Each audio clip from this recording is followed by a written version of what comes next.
Welcome to all of our friends on Facebook, YouTube, LinkedIn, Twitter, wherever you are joining us, whether it be on the Canvas for Elementary, Canvas for Secondary, all of our branded channels. We are very excited today to host the California MTSS Professional Learning Conference, as well as the California partnership with Canvas. Today, I am joined in this sessions all day long, right? You would think I would get them mixed up, but the presenters are so fantastic that I can't but help remember each one.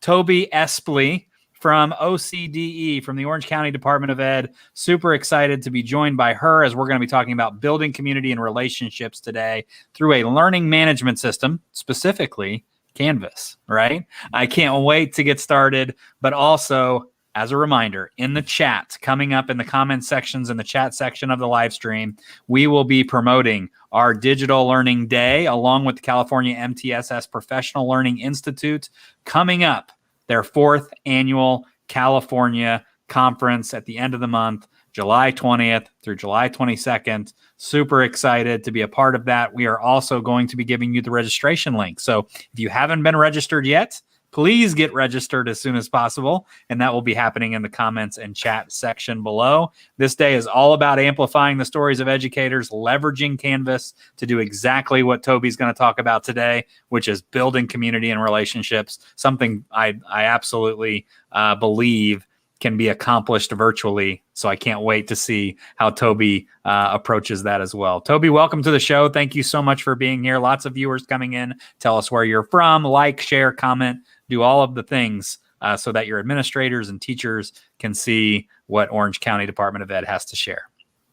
Fantastic. Thank you so much for having me this afternoon. Again, yes, I am Toby Espley. I'm the Restorative Practices Coordinator at the Orange County Department of Education.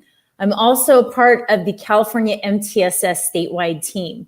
So from the ground up, I've been working and building towards our efforts to organize our efforts and to make sure all students have what they need all across California. I also have a great opportunity to be a part of the PBIS team for behavior and supporting social emotional learning. And probably not last but not least, but I'm also a college adjunct instructor. And I've been using the Canvas platform for over a decade now. And so within my work at OCDE and within my college course, I've really enjoyed using this learning management system and then connecting the piece of work that I do within it. And so without further ado, I would love to start unpacking what that looks like. I would love to just invite anybody, if you have an opportunity in the chat box, to just something you look forward to doing this summer. And this is just a welcome circle. So for wherever you are and whatever place you may be, it is nice when we come together just to pause and just get us into a space where we're like, yeah, let's look forward to something and feel good. And once we're in that space, we're going to move forward. So and even if you don't put in the chat, I just invite you to put yourself in a space right now where you're thinking about something you're going to look forward to doing this summer. And we like to call that a welcome circle. So if you are also using Canvas and you have students, whether you're in person, whether you're virtual, what are you doing? I'm inviting you to think about what you do to connect everybody right when they come in, right when you sync up and you're online, right when maybe they enter into getting started on their work. Is there something that connects them and centers them before everybody gets started? And so I wanted to do that hands-on just so you could see that, feel that, and then start reflecting on how you'd move forward with that.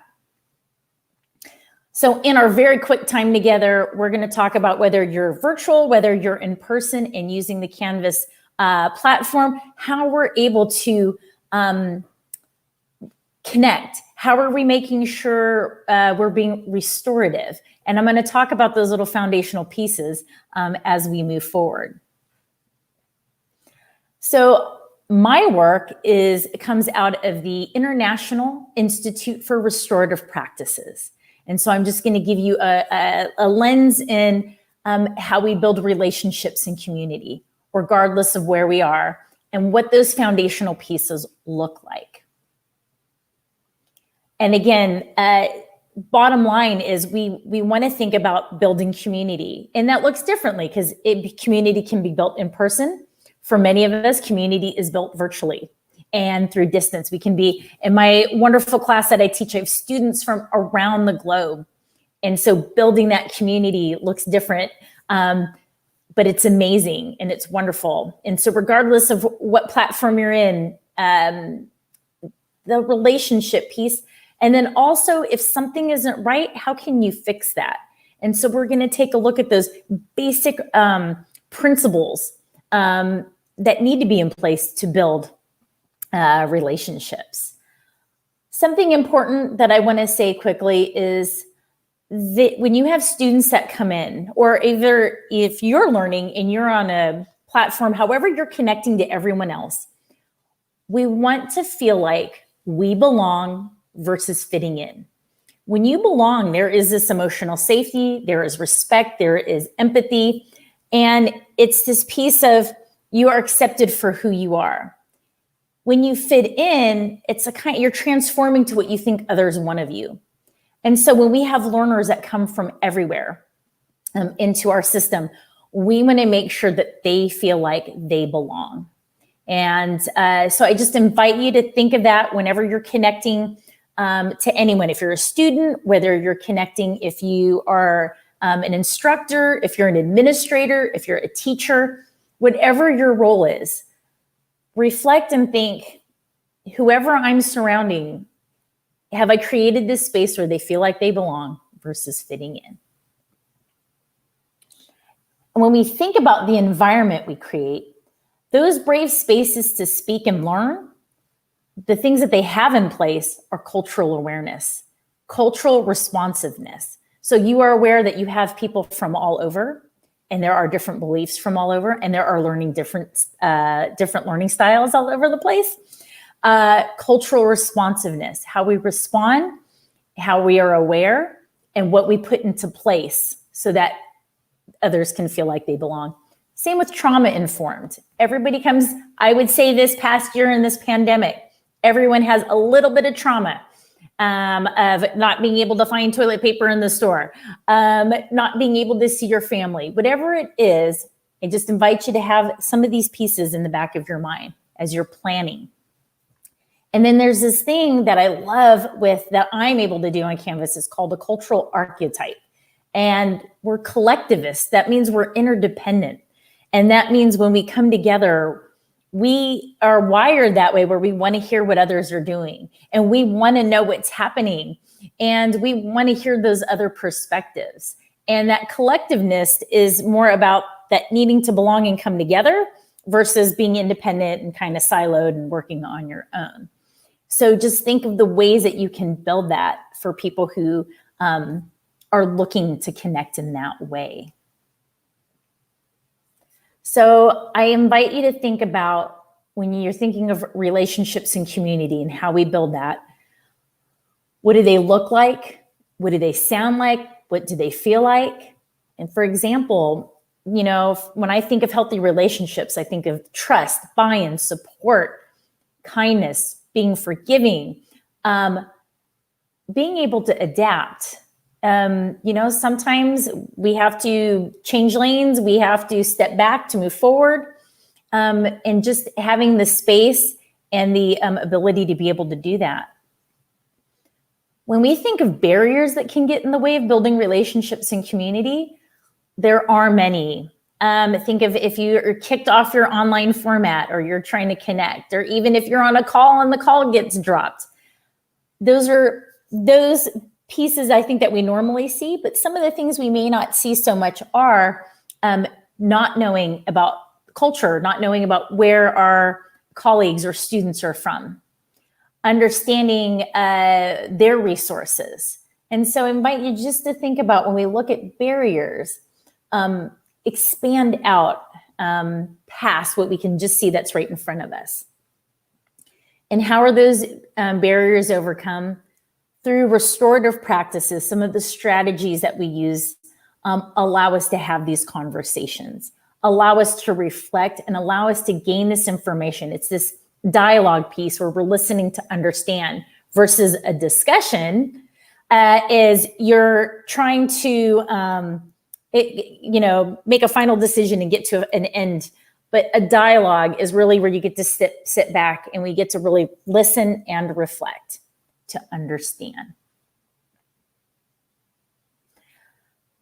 So a cornerstone of restorative practices, and I would invite you just to think of this notion as we as people, we're so much happier and more likely to make positive change when people in the place of authority will do something with us rather than to or for us or not at all. And so you might say, well, what does that mean to do something with somebody, that we're going to be ready to go if we're working with someone? So very quickly, this is what's called the social discipline window. And I invite you to think about how you project outward to others. Now, there's two aspects of relationship, this control and support.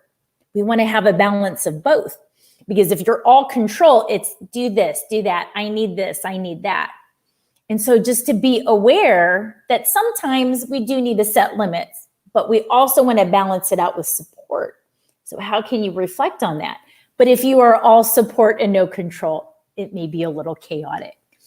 The with is the balance. We need to do this, and how can I help you? And you have the balance of the two. And again, this is called the social discipline window. And this is how we think about how we project outward. Because when we're talking about relationships and community, how we project out is going to make a difference. If you're making a bid towards somebody or against somebody, and how we're building the social capital piece. And it's the same thing on our platform, which I'll get to, our learning management system. I'm very cautious. I'm always careful with how I'm setting it up to project outwards to others. And so I am a visual learner. And so this might date me, but it's a visual way to see the social discipline window. And if you see in this top left corner, that's Mr. Hand from Fast Times at Ridgemont High. He'd say, Mr. Spicoli, get out of my classroom, you're late. And it was very authoritarian, very strict, but he was not connected to the students. It happens later, but that's his initial stance. Right below him is Cameron Diaz. I think that's from Bad Teachers, where her feet's up and she's like, don't ask me any questions. I don't care what you do. So that's no control and no support. And then to the bottom right, you see Hagrid and from Harry Potter. So for my Harry Potter fans, this is for you. Hagrid cared so much about the kids. He was very nurturing and supporting, not a lot of control. But when I think of restorative, of course, I think of Mr. Miyagi, because he was strict, he set limits, but he also followed it up with support. And that's where we want to be, is in that with when we're projecting out. And so there's a little visual of that for you. When you are connecting to others in person, virtually, we want to engage in what's called fair process. And there's three pieces to that. And we call them the 3 E's, is engagement, explanation, and expectation clarity. And just the essence of that is when you engage, there's that dialogue piece that's happened. We're able to give input. Explanation, this is why we're doing this. This is where it came from. And the expectation clarity is this is what we're going to do, and this is how we're going to get there. And the central idea of that is when we have those 3 pieces in place, we are on board. We're ready to go. And we've built the trust and the buy-in to move forward. What's important about that is when I have students that first come onto the Canvas format, when they're logged in and they're overwhelmed looking at the homepage. Prior to that, I know to engage them. Is this your first time? Are you learning to navigate? Or are your feet already in the water with this? And I get an idea, engage them. Explanation, explain all the great things that we are able to put in it and why we're using it. And the expectation clarity is your due dates are all here, and this is how I can help support you along the way. When you have all three of those pieces in place, I promise you, your students, your colleagues, your peers, anyone that you're connected with is going to go above and beyond. And they are going to exceed any expectations that you may have had. Great ways that you can build those connecting pieces is recordings. You can use Padlet, and I invite you to look these up, these things that you can place into Canvas. Jamboard, and it gives everybody a chance again to go through a dialogue where we're getting to know each other. So it's either virtual or in person. Flipgrid, Menti.com is where you have the words. If the same people are putting in the same word, it gets bigger and becomes the center of the collage. And so I just wanted to add some of these. You may already be using them. That's great. But if there's one that you haven't, I invite you to check that out when you get a chance. And so here is an example of my Canvas course. And I just wanted to show, I clicked on the 3 dots and I clicked on this recording of a video. So before I even get started each week, I post a video and I say, I hope you had a great first week in class. Because for my students, they're virtual and they're all over the world. And so I create a video so they can see me. And then I go through and I can say, hey, look, this is where this is at. You can click on this. You can click here. Because like I said, I'm a visual learner. And just building that trust and giving that explanation, giving them a chance to respond if they have questions, I'm engaging them. And then I'm letting them know we can move forward together and it's great. We can talk. You can tell me your questions. There are no wrong questions. And there's plenty of time to be able to navigate. And that's such an important part of building community through this learning management system is not only am I just typing in a message to them, I'm sending a video. I can set up a time where we can talk through a Zoom link or whatever it may be. And then just even creating that video where I can navigate and show them where everything is. They have an opportunity to ask questions. So it keeps us connected. And in the work of restorative practices, that is the universal tier of support where we want to be. It's what we're building ahead of time. So that way, as you're looking down the road, there's not as many barriers to get in your way, because we want learning to be connected. We want learning to be a piece of belonging, and we want to have that collectivist view where we're coming together. And in restorative practices, this is what's called the continuum of support. So we have many great strategies that we use that are pillars to build community and relationships. And the one that we have circled is circles. And you can do that virtually. You can do that in person. I've been doing it for the last, almost 2 years now with everyone. And a circle, if you are in person and you can stand in a circle, great. And if you can't and you can see everybody's pixels, then you'll do that. If you can't move furniture, you can stand around it. So you make that however you can see it, how you feel comfortable doing it. But what we get out of this particular strategy is growing self-awareness and social awareness, creating these inclusive environments, these communities where we're building social capital, we're building that closeness where we can rely on each other and support each other. And it also increases empathy. The more we know about folks, the more patient we are, the easier it is to navigate through some of the more murky waters. So when we talk about the strategy of doing a circle, it's a great opportunity to use it to get acquainted. It's a great opportunity to build relationships. It's great when we have to address issues. We're already now privy to the language. It's just the way we do things. And then we're able to take action to move forward. And this is just an example. And this is something that I've put into my Canvas course. Especially when students have many classes and they're, juggling time and family and whatever's happening. I invite them to pause. And then these are the prompts that I give them. Reflect. Something that's been the best part of this past week. And then everybody gets a chance to answer. And if you do it on the Padlet, if you do it on Jamboard, if you even just have them respond where they can respond to each other, if you do an assignment or, the questions, whatever it's going to be, wherever you want to place it, then they can see from each other. What was the most challenging part about this last week? Now, looking back, is there anything you would have done differently? And what self-care will you do this weekend so you can start next week refreshed? And so just think of the things you can put into place where we can pause, and it's, not just so much I need to click on this and get my quiz done. I need to submit my assignment. I need to run this through Turnitin, whatever it may be. The connection piece, to pause and to build. And so that's just an example of some circle prompts that you can use. So if you see how the order of the questions, it takes us through the past, it takes us through the present, and then it takes us to the future.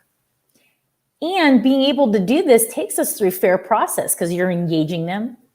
You're giving an explanation of why we're doing this so we can pause and see where we're at. And then we're going to talk about how we're moving forward with that support. And with that being said, I really invite all of you today to just think about what moves your thinking, what moves your heart, and what moves you to action. And I will make sure that I pause to answer any questions that you may have. I hope that you all have an opportunity to come to the California MTSS PLI in July 20, 21st, 22nd. We have 3 wonderful days where we're really going to unpack.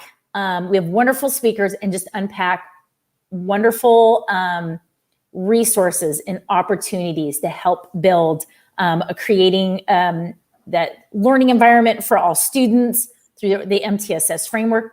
Restorative practices falls within that because the MTSS domain of behavior, social, emotional, and academic, restorative practices lends itself to supporting each one of those, as well as the domain for integrating educational framework, and of course, the community piece, how we connect to our stakeholders.